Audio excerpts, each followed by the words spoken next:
like, okay, we're going to put $100 million facility up. Check.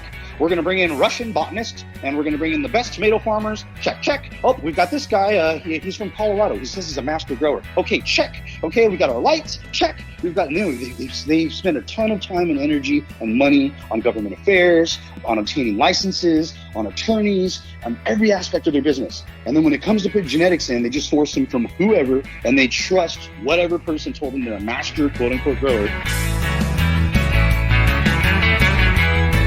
From MJBulls Media, it's the Raising Cannabis Capital Show.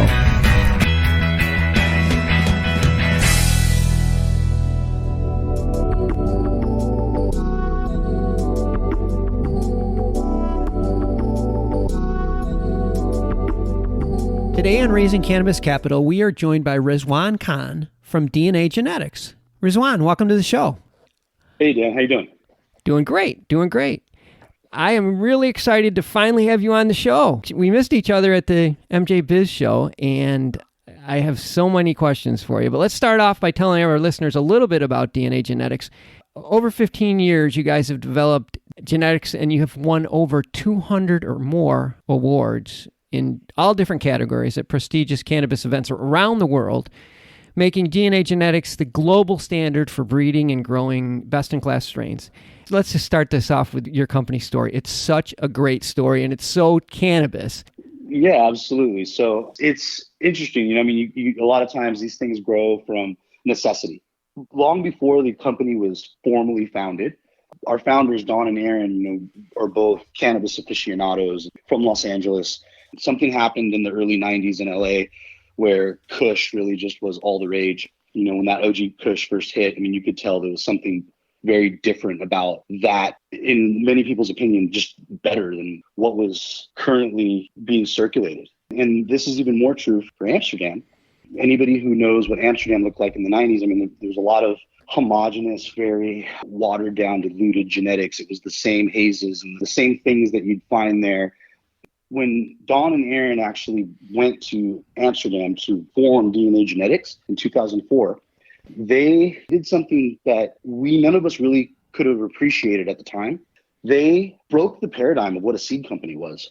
They wanted to be authentic. Their major concern was that when you went to go buy seeds from a seed company in Amsterdam, it was like a crapshoot. You open up the seed pack, you never know what you got. Oftentimes, you have to get those seeds from Amsterdam to wherever you lived in the world, and there's no way you can just return it, especially after you grew the plant out. It doesn't work like that. So there wasn't any authenticity. There wasn't any accountability in the seed market at that time. And so what they really wanted to do was fix that. You get some seeds and it's actually what you think it is. They took all of the best genetics from California to Amsterdam and put them in seed form, and then used that as like an initial breeding stable along with other land races that they picked up, European strains and so forth, and really started to develop and curate this library of genetics that were noticeably of a higher quality. They were selecting for terpene profiles and more for aromatic and flavor than just yield, for example, right? Mm-hmm. And so what ended up happening is they, were very successful, in just putting their strains out to market, and people organically just wanted to grow it because they were better than what Sure. was available. And so one thing that ended up happening is where all of the world's cultivators started to time and time again choose DNA Genetics to put in their rooms, you had this very real relationship with the growers from all around the world, referred to as the DNA Army, that started to really grow DNA Genetics. And this started to really build the brand and the company. And it created something that I don't think Don and Aaron or any of us really saw coming. As time kind of started to pass and the legalization in the United States started to take place, I had decided to go to law school. As soon as I get out of law school, Josh Hamlin, who's our CLO at DNA Genetics now, the two of us, we just jumped right in the saddle and we're like, all right, what are we going to do with this? Let's really take this to the next level.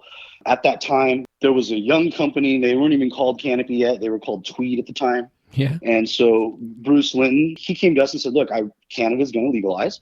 This is my vision for Canopy. This is what it looks like. Let's enter into this global partnership.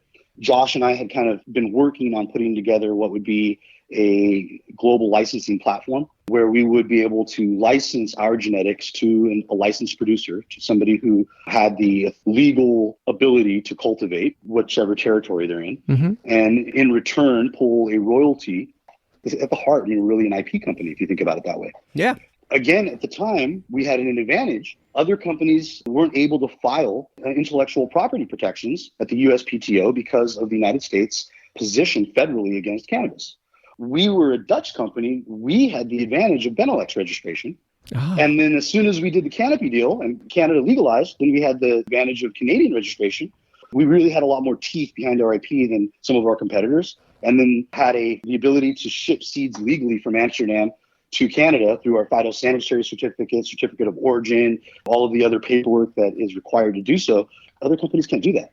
I mean, we were just ahead of them in having the phytosanitary certificate, ahead of them in having the genetic library, ahead of them in having all the IP protection. We've got all these advantages in terms of being able to really monetize this special opportunity that we believed we had. And we kind of framed that all under this licensing agreement. Wow. Now, we showed up to Smith Falls, abandoned Hershey's chocolate factory, to meet Bruce and Mark and the entire team over there. For the listeners, we're talking about, at the time it's Tweed, but it eventually becomes Canopy Growth, correct? Yeah, it eventually becomes Canopy Growth. Bruce was like, look, we're going to move fast. We have a global vision. That's why we're so interested in working with you guys. Bruce understood that you can't invest the amount of money that people are investing in cannabis without accounting for the genetic variable. I mean, this is probably the single biggest point that every investor in cannabis and all these new cannabis companies have missed. We're like, okay, we're going to put a $100 million facility up. Check. We're going to bring in Russian botanists, and we're going to bring in the best tomato farmers. Check. Oh, we've got this guy. He's from Colorado. He says he's a master grower. Okay, check. Okay, we got our lights. Check. We've got, they spend a ton of time and energy and money on government affairs, on obtaining licenses, on attorneys, on every aspect of their business. And then when it comes to put genetics in, they just source them from whoever, and they trust whatever person told them they're a master, quote unquote, grower, worst term in the world. Like all of these things, right? Then they're failing. There's so much variability in the cannabis plant as is. And so to not have that accounted for and controlled, it's very difficult to be successful. And the reason that you guys don't run into the same problem is because you had so many years over in Amsterdam in a legal environment to perfect and to work out all the imperfections and variables so that your genetics is really tight and stable. Is that why you have such an advantage? Absolutely correct. And it's not just Amsterdam. Remember, California legalized for medicinal purposes in 96, and we operated in a quasi-gray area for about 20 years where you didn't have real regulation, but all you needed was to have enough patients that were in your collective circle of distribution, you call it, to be able to have an affirmative defense in court. So we grew a lot of weed in California in addition to Amsterdam. And you're right, we had the opportunity to study the optimal conditions that each cultivar needed to really thrive. And then we were able to codify a lot of that and come up with strain-specific SOPs, so standard operating procedures specific to each phenotype of each cultivar, rather than just a standard operating procedure for cultivation and pretending like that was going to work for everything. And that's a piece that becomes very important when you try to do this at a large scale. I want to take a short break to play you a preview of our next episode and to thank our sponsors.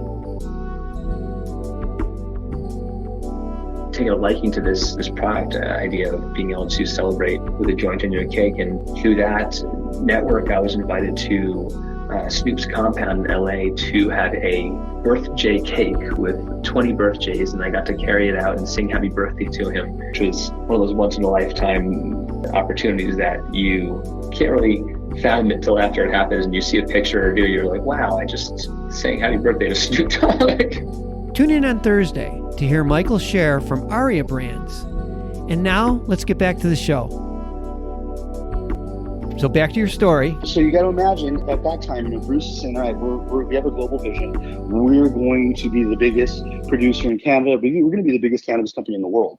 And we said that we're going to be able to provide you with, obviously license to the brand, which has an incredible reputation, but then also make sure that we can get your product to a point where we can all sign off on the quality. And you fast forward a little bit, and Canopy sets the standard in terms of market cap of what a cannabis company is And we were the intel inside that helped get them there. Yeah. And so it was amazing to see, the success that we had together. And then it became, okay, well, now let's replicate it. And, a lot of people started paying attention as well. So as you can imagine, we started to entertain discussions about taking our company public and going out to getting our own boat out into the water and what that would look like. And because a lot of people were very fascinated by our business model. It's really strong in terms of the minimal amount that we need to put out to get the job done. Mm-hmm. It's an IP company. You got to really think of it like that. It's an incredible opportunity for everybody. And I think that's what kind of prompted the reformation of the company. It became more of like, okay, let's replicate this. Let's reform the company so that we can build value for call it a group of shareholders or eventually for the investing community. Let's start to replicate the success that we've had with Canopy in Canada all over the world in every territory that legalizes and activates for commercial cannabis activity, whether it be medical or adult use. It's our job to find the best partner, somebody who shares the same vision and is in alignment on a variety of things, from letting us continue to put quality products out and the vision we see for our brand, and then providing them access to our library of proprietary genetics, and then connecting the dots as we find market penetration in each one of these markets. And so since the initial Canopy deal, we signed an extension for an additional 5 years with Canopy because it's just going so well for both of us. Mm-hmm. We also signed a deal with them for Jamaica, and then also for some a couple key European territories. Yeah. And then really started to hit the States hard. I mean, we got Nevada, Arizona, Oregon, Massachusetts. When I'm listening to this story, it so much reminds me of the software/hardware story where IBM and Compaq, all the computer companies are making, and then they say, well, we need some software. Let's just get some software in here. And Microsoft goes, oh, yeah, we'll build that for you. No big deal. It's exactly what it is. I mean, there isn't a better analogy.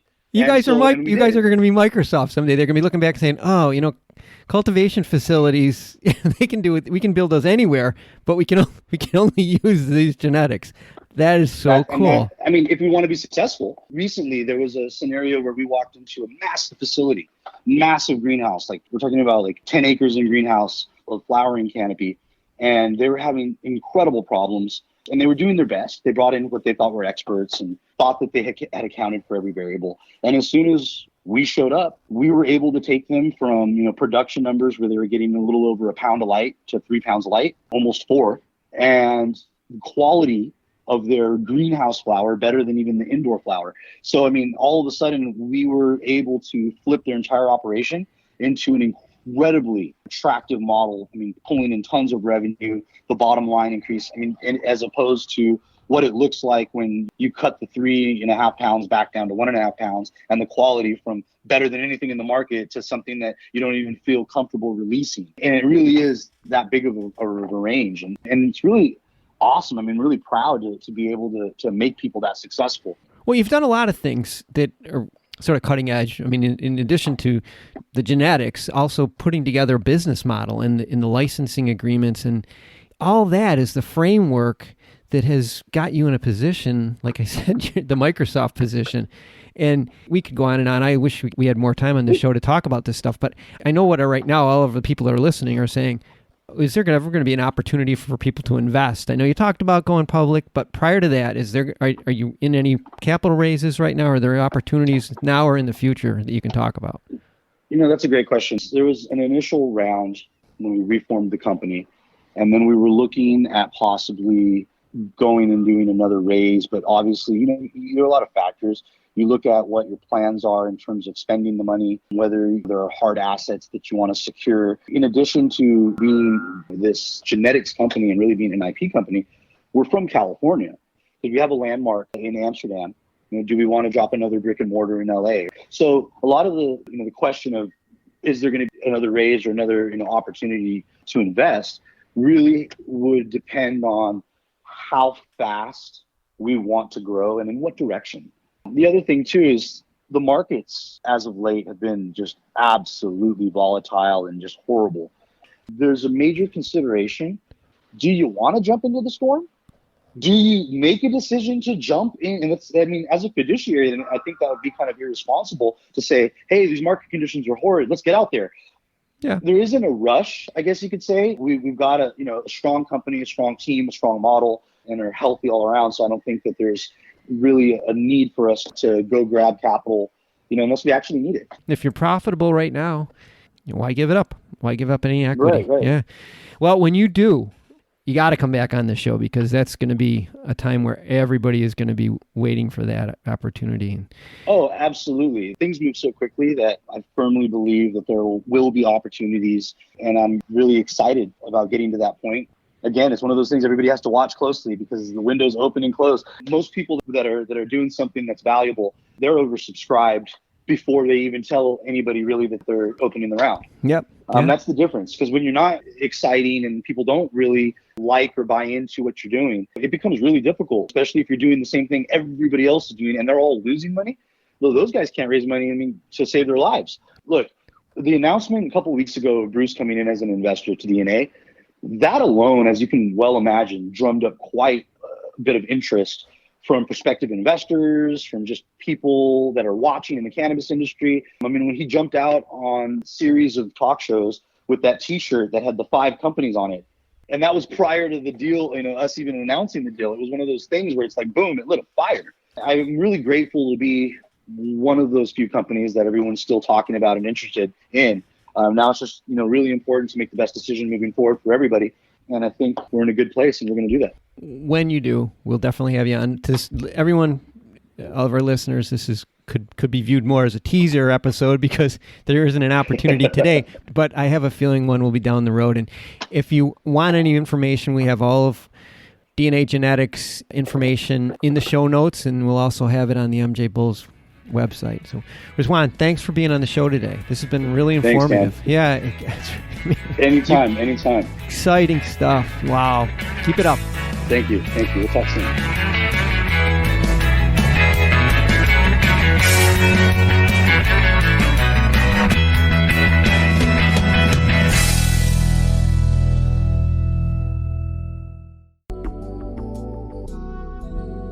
Today's show was made possible by the generous support of our sponsors, like Alt36, the country's premier blockchain payment processing platform that's providing dispensaries and its customers with a safe and secure payment option other than cash.